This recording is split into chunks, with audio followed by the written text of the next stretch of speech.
What is up, everyone? I'm Skratch. Welcome to the channel. This is another Raid Shadow Legends video. Hope you guys are having an amazing day.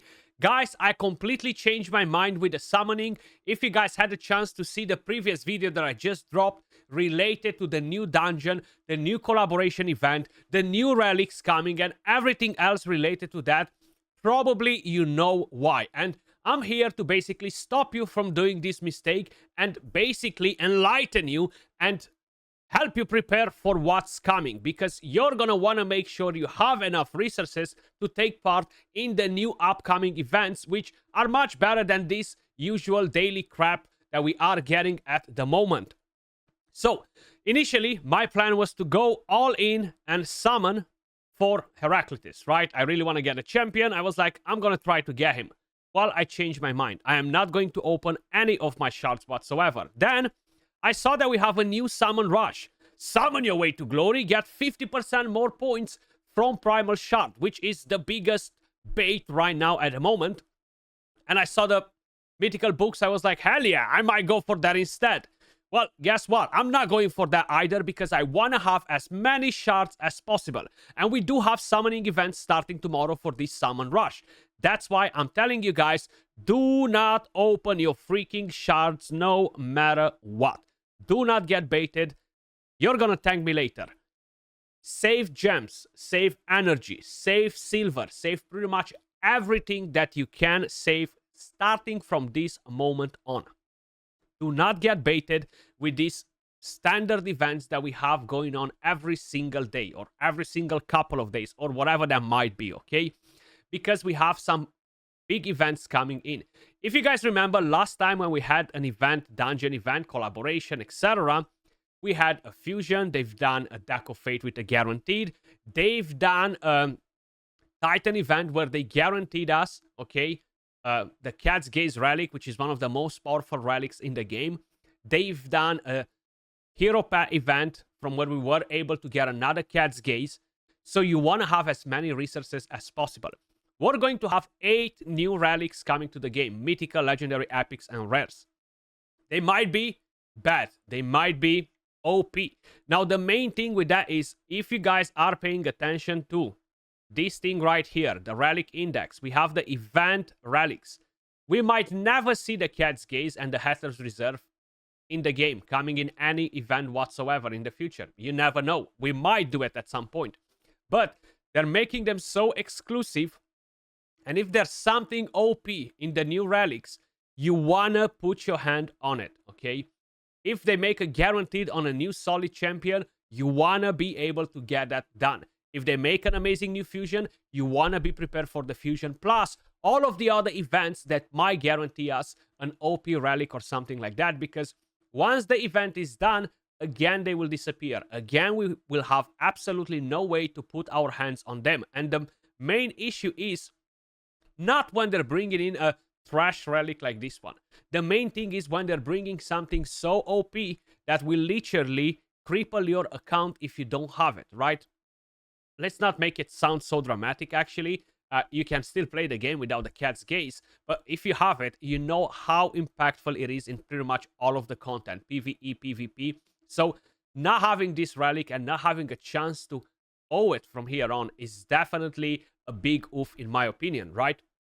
So if they will do the same thing, you're going to want to make sure you are able to put your hand on those rewards. Now, we don't know yet what the relics will be. We know the boss, the new mythical champion. Feel free to check out that video for all of the information. But the whole point is skip this event as well. Do not fall for it, okay? So we have another 15x progressive chance starting tomorrow. I was really expecting to see something a bit more spectacular, considering that we have extra points from Primal Shards, but it seems like nothing else more interesting is actually happening, okay? So let me just quickly walk you through what's happening. This Friday, the 23rd of May, they're planning to launch a progressive chance event, giving you at least a 15x chance to summon the champions of your dreams from Ancient, Primal, Void, and Sacred Shards. You guys know the drill with that as well. So I decided I will not open a single shard. Last time as well, they had tons of events and tournaments that gave us materials to fuse relics, okay? Usually, the legendary materials were part of Summon Rush, Champion Chase tournaments, so we required to open a lot of shards. I actually burned probably like 6 or 7,000 mystery shards to be able to get those materials, and I was unlucky. I haven't managed to summon any cat's gaze whatsoever. So if it will be exactly the same story, you want to be prepared for the guaranteed events that will give you the relics, okay? That's why I'm really stressing it out. Talking about the champions that will be on the events, guys, okay? Starting with the very first one, we're going to have Wallmaster Otorian. He's a pretty good champion. Definitely not bad. Enemy max HP, double hitter, block buffs, decrease attack, great for Hydra, self buffs. Best build for him, a Slayer set. You can build him even in Relentless. You can build him in Savage, depending on what gear you have available, what teams you are running with him, how is your area bonuses, great haul looking like for the Hydra. He is good for other content as well. Now, for the Chimera, unfortunately, he is a bit underwhelming, even though I kind of like had higher hopes for him because he does bring some pretty good things to the table. But unfortunately, the affinities tend to really be his biggest enemy, right? But overall, a pretty good champion. Then we have First Axe to Score. I think that is an orc, if I remember it correctly. Let me just quickly check. I honestly forgot. If he's not an orc, most likely he's going to be something else, right? So it seems like he's not an orc. Is he a skinwalker? If he's not a skinwalker, then it's kind of like only one thing left for him, and that's probably Ogrin tribes, right? One or the other. So this champion is not really impressive whatsoever. Attack-based champion, double hitter, a chance to grant extra turn, AoE attack, damage inflicted for each buff on increases for each buff inflicted on the champion, decreases the cooldown of the skills.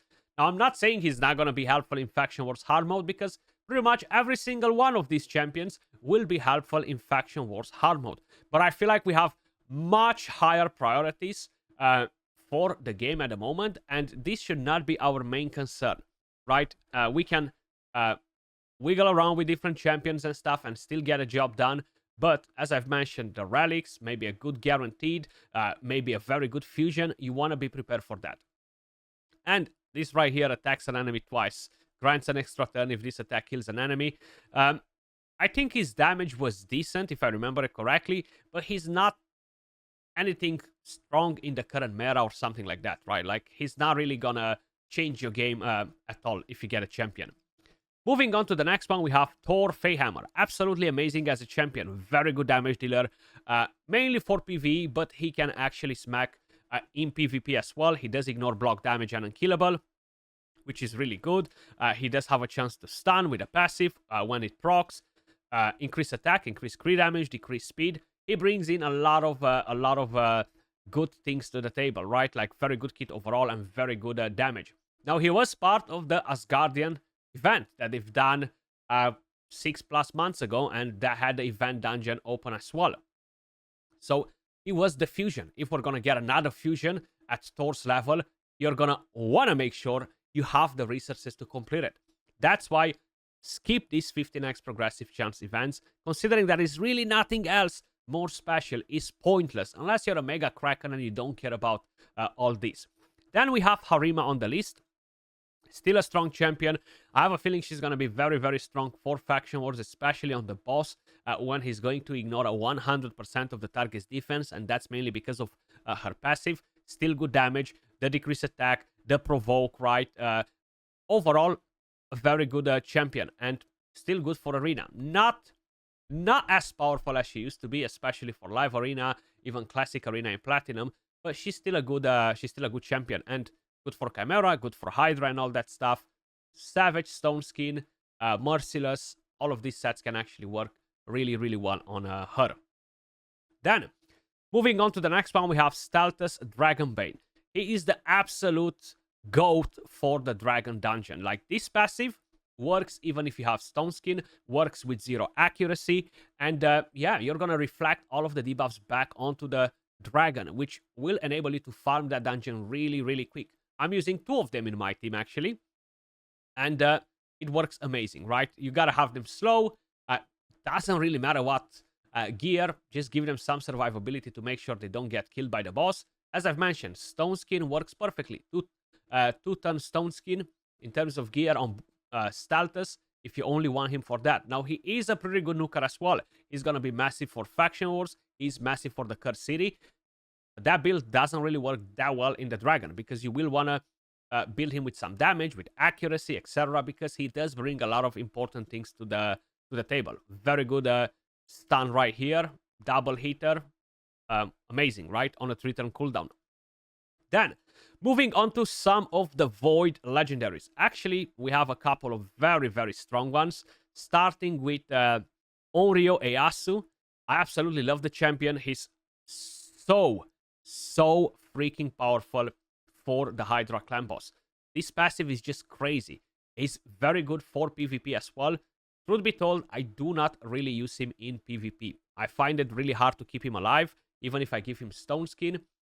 The lack of AoE attacks and not being able to really deal with all of the Stone Skin on enemies is a bit problematic. But he does ignore Stone Skin, Shield Strengthen, Defense, Double Hitter. He can block Revive, and the passive deals really, really good damage. So overall, very strong champion. Stone Skin Savage for Arena. If you want him for Hydra, merciless. Just get him up and running and he's going to absolutely demolish the Hydra clan boss. And Void Affinity, which means no weak hits. The next one is actually Chalco the Blind. I would absolutely love to get this champion. Very good damage, very good for Hydra, very good for a lot of content, even PvP. Block active skills, passive skills, sorry. Defense down, debuff spread on all of the enemies. All of the debuffs, not just one, okay? Extra turn if you kill an enemy, the passive. Such a good counter to Taras because Taras will attempt to place a fear on him at the beginning of the fight, right? He will instantly use the A2. That will not be put on cooldown. This skill right here, decrease speed, increase accuracy on himself. Good damage as well. The A1, good damage as well. So he's really a very good champion, to be honest with you guys. And yeah, I would love to get him. Arena, Stone Skin Savage, lethal. Merciless for PvE. You can definitely do some crazy things with him. So good that he can spread all of the debuffs from one target to the rest. So like that enables you to do some very solid strats. Then we have Leorius the Proud. He will be great for Faction Wars because he's gonna bring good damage. The fear. This skill is pretty solid as well. The passive, which is gonna be great. Defense down on the A1. But he's really lacking. Comparing him with most of the nukers at the moment in the game, like he is really lacking, right? Like he does deal good damage when he drops his HP, but before that he's really not hitting that crazy hard unless you have the defense down, weaken on enemies and stuff like that. Then we do have some very solid epic champions, to be honest with you guys, starting with probably one of the most wanted epic champion by every player in the game, and that is going to be Geommancer. The passive, the HP burn, thermometer manipulation, steals buffs, AoE decrease accuracy. So freaking good in PvE content, right? Like he is absolutely nuts versus bosses. The thing is, I wouldn't open shards even though I want him badly. Let's just assume I'm in that position, right? I would rather wait for something that is a bit more guaranteed. Maybe they will do another guaranteed event on Geommancer at some point in the future. Just be ready with some gems, shards, you know, and you might have a chance to get him like that. Because 15x is a massive gamble, guys. And I'm telling you that from personal experience, right? Like, I'm as well basically trying sometimes to get the champions. And you gotta get extremely lucky to get the 15x champion, regardless if he's an epic or a legendary. It's almost like winning the lottery. Then, moving on to the next one, we have Nelder. Crazy good for Fire Knight fights, Faction Wars. He's great in the Cursed City as well. And yeah, the freeze, multi-hits everywhere. You have the decreased speed AoE, the passive. You can build him on Relentless, Reflex. You can build him on Savage or different damage sets if you want to. Same with Geomancer. Relentless, Reflex are the best builds for him too. Then we have Fanax. I'm actually planning to do a guide on Fanax, an updated one pretty soon. I'm hoping to get a 6-star soul for him though. one of the hardest hitting A1 skills in the entire game, and he can block revive with this. If they have debuffs, an extra hit, and now guess what? We are back in that meta where we have tons of debuffs on enemies, even in PvP. So he could potentially do some funky things. Of course, the affinity is not the best at the moment for the PvP meta, but still good. I want to try him in Chimera. We're going to see exactly what we can do with a fully maxed Fanax, right? Block buffs, block active skills, decrease speed. I wish this would be on a 3-turn cooldown with a 100% chance to land the debuffs. That would make him much, much better. Then we have Akim, another solid champion. And yeah, he will be very useful for faction wars because he brings the poisons. You have those conditions. He brings the hacks, the debuff spread, speed aura, very good passive as well, which works amazing versus the spider dungeon on a hard mode. So another champion to keep in mind. If you get him, just build him, but I wouldn't summon this time around. And then, just to seal the deal, we have Whisper, which is so damn freaking OP versus bosses, guys, in today's meta, because enemy max HP, they have a cap. Raw damage dealers do not have a cap, and she deals extra damage versus bosses, 20%. She self-buffs, she brings debuffs, extra turns. Really, really good. Crazy, crazy damage from Whisper. But that's it, guys. Nothing else. No special events happening this weekend. And considering that they've announced that we have something new coming, maybe next week, maybe the week after, I would 1,000,000% hold on to my resources, okay? And that's what I'll be doing. And I'm a spender. Keep that in mind, okay? I know some of you guys are shaky when you have shards. You want to open them quick. And you'll be like, well, I don't care about saving anything. I'm going to open my shards every single day. I don't do fusions, etc. That is fine. Do yourself. Have fun in the game. But for the rest of you guys, I would strongly recommend you do not waste any resources for any events at the moment, no matter how good the rewards might seem, because these things are constantly coming back. These type of events are way more scarce than anything else, and the rewards could potentially be game-changing. Appreciate all of you guys watching. As usual, if you enjoyed the content, smash a like, subscribe to the channel, and I will catch you all in the next one. Peace.